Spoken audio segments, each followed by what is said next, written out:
Wherapy. Therapy wherever, whenever. Philip Andersson from Wherapy here. I know it's 6 p.m. in the evening and I shouldn't be doing this, but I am making my coffee, and you are listening to Coffee with a Therapist. Today, it's been a quite nice day. Sometimes it's been a bit too cloudy and the sun has been hiding and it's been a little bit colder than I've expected. But right now, the sun seems to be out. A few minutes ago, I saw a deer cross the road in front of my house. And today I thought I thought I should go outside and record the podcast. Today we're going to be talking about the difference between treating children and young adults, of course, and regular older adults in therapy. Now I lost count of my coffee. I'm doing drip coffee here. Let's just say that that's about right. So I'm going to be talking about the difficulty in treating children. I'm also going to be talking about the differences from a psychodynamic perspective. I'm a psychodynamic therapist, so I've studied the likes of Freud and something called objects relations therapy, or objects relations theory, rather. The future me is going to be a bearded old man, probably. But yeah, I'm going to put on the coffee now, and I'm going to clean up a little bit in the kitchen, and then I'm going to go out and talk about psychotherapy with children as opposed to adults. Talk to you soon.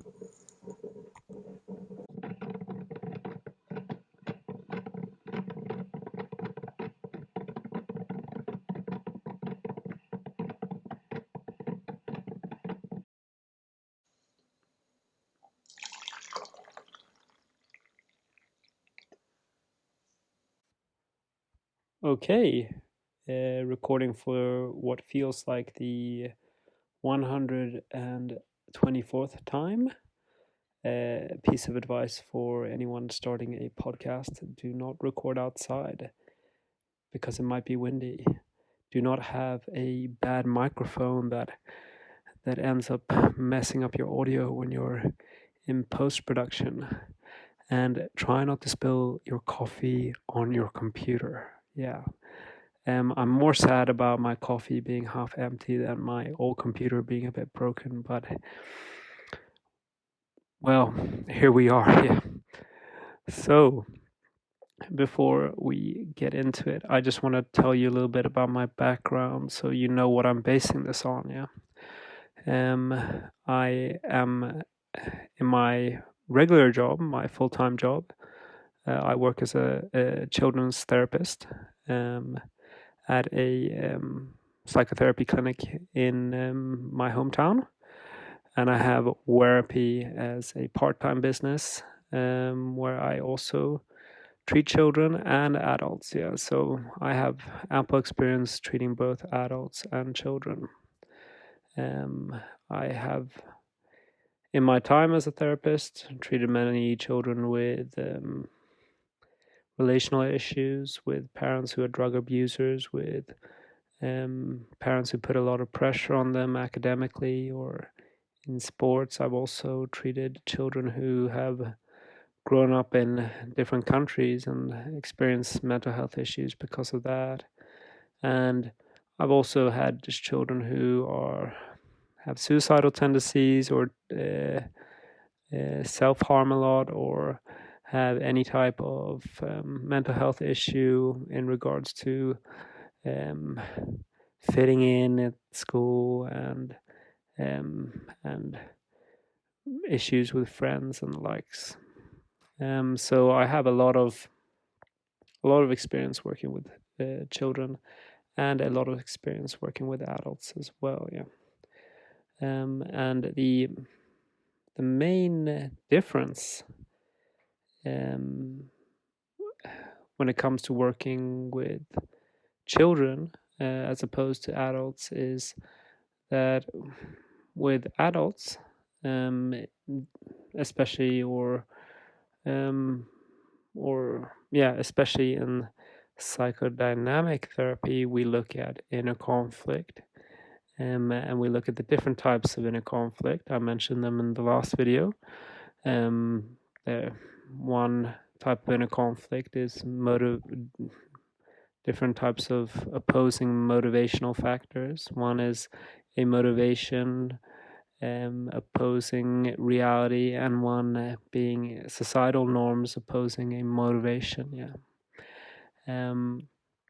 And we look at them in how it relates to the past versus the present.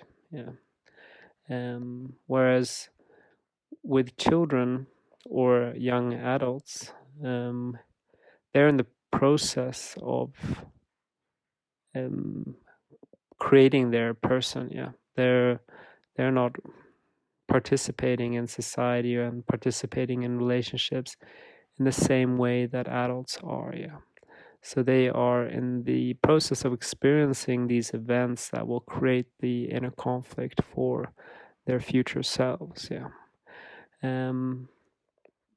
And that's why we're working a lot more in the present. Yeah, how the present is affecting the present in therapy with children.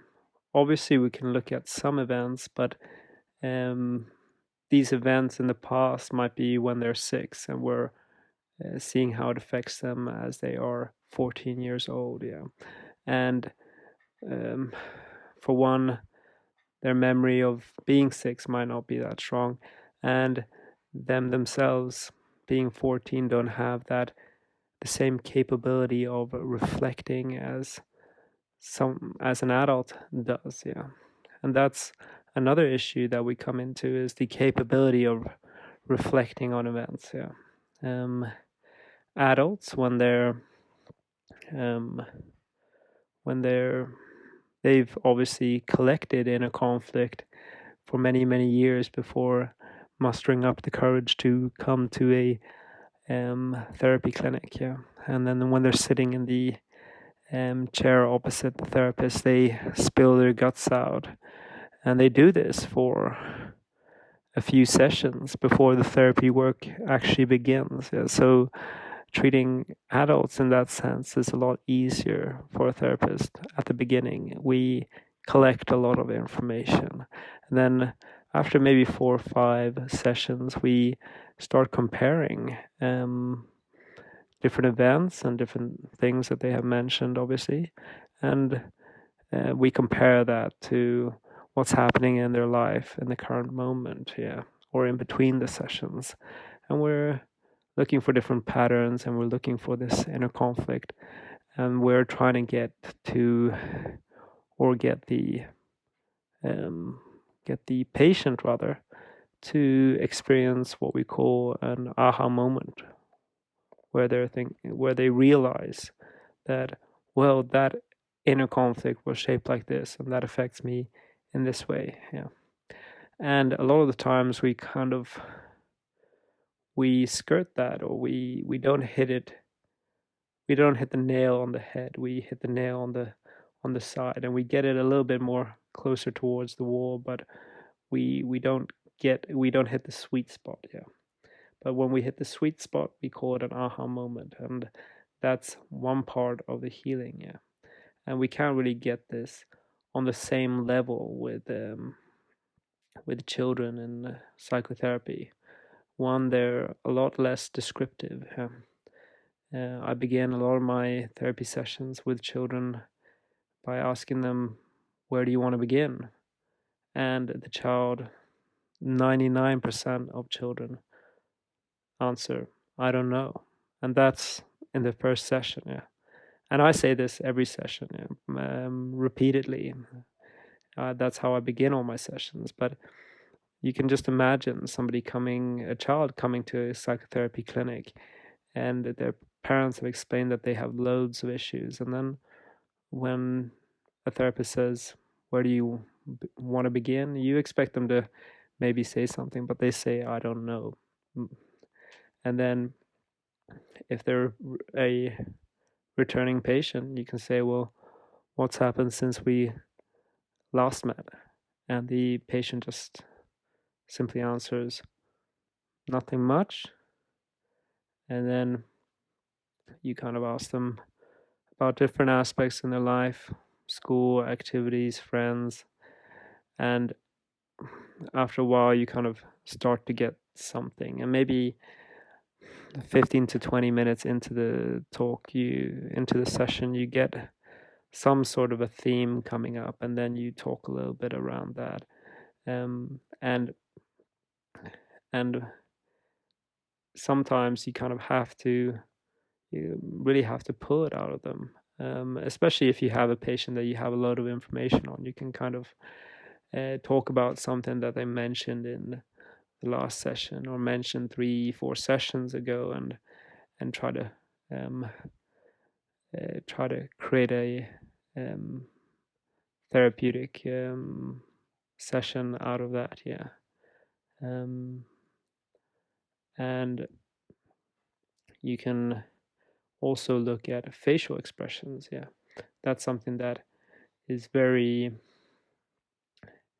is obviously you can use that in adult psychotherapy as well. It helps, but I've felt like in my experience, it has helped a lot more in children's therapy, in therapy with children, because children, they don't really, um, as I mentioned, they're in their developmental years, yeah, so they don't really have that ability to describe their feelings, yeah.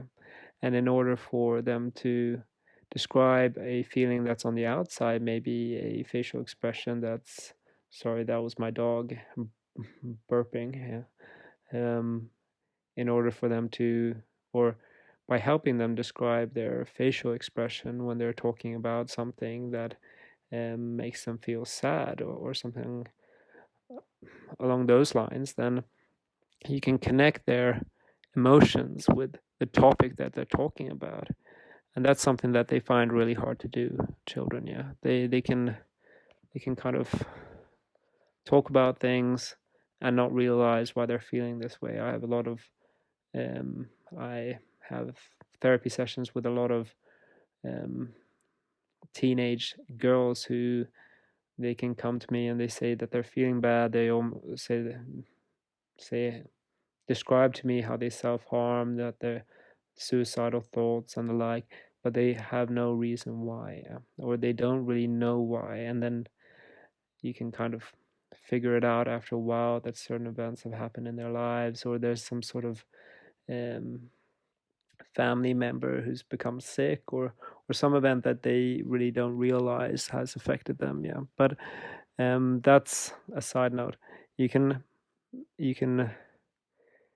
by connecting that actual topic um, to, or by connecting what they're saying to an emotion, yeah, by hearing hearing them describe something really sad, and mentioning that, well, when you describe that to me, you look really sad.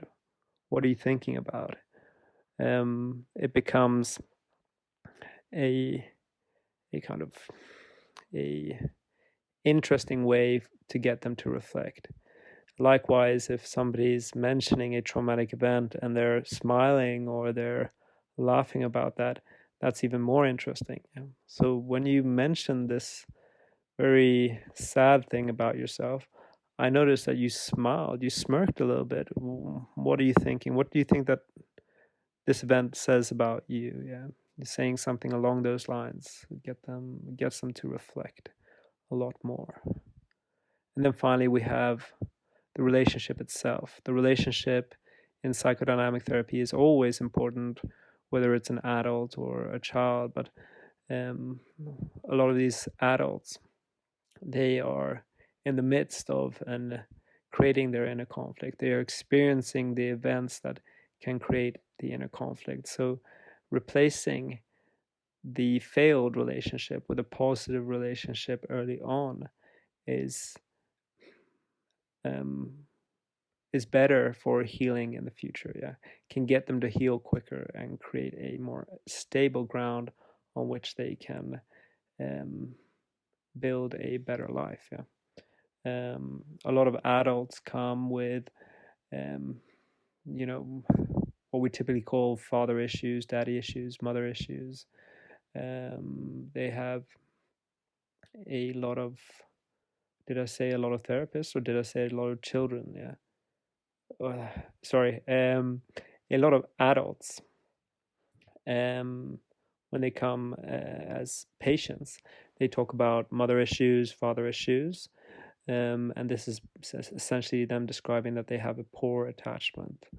They have a insecure attachment, which makes them feel a little bit anxious or makes them feel kind of, they've developed some sort of avoidant personality because they fear getting attached. Yeah. And this is something that has established itself over several events throughout their childhood, and is something that is not quickly replaced. Yeah.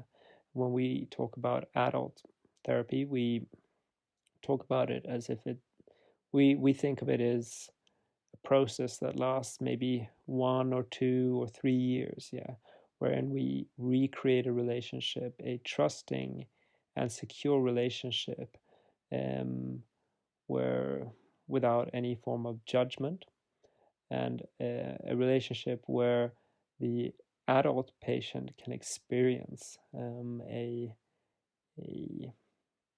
a stable connection, somebody that is dependable, yeah, and that is obviously their therapist. Yeah, but this process, as I mentioned, takes time. It takes 2 to 3 years. Whereas with a child, if they're experiencing a bad connection in the present moment to a caregiver, they're feeling anxious or avoidant in relation to other people. Yeah, then by offering them a secure connection, a trustworthy connection to a therapist early on, you can kind of skip that whole process. It could be a lot quicker, yeah. Showing them that they can trust an adult. Yeah.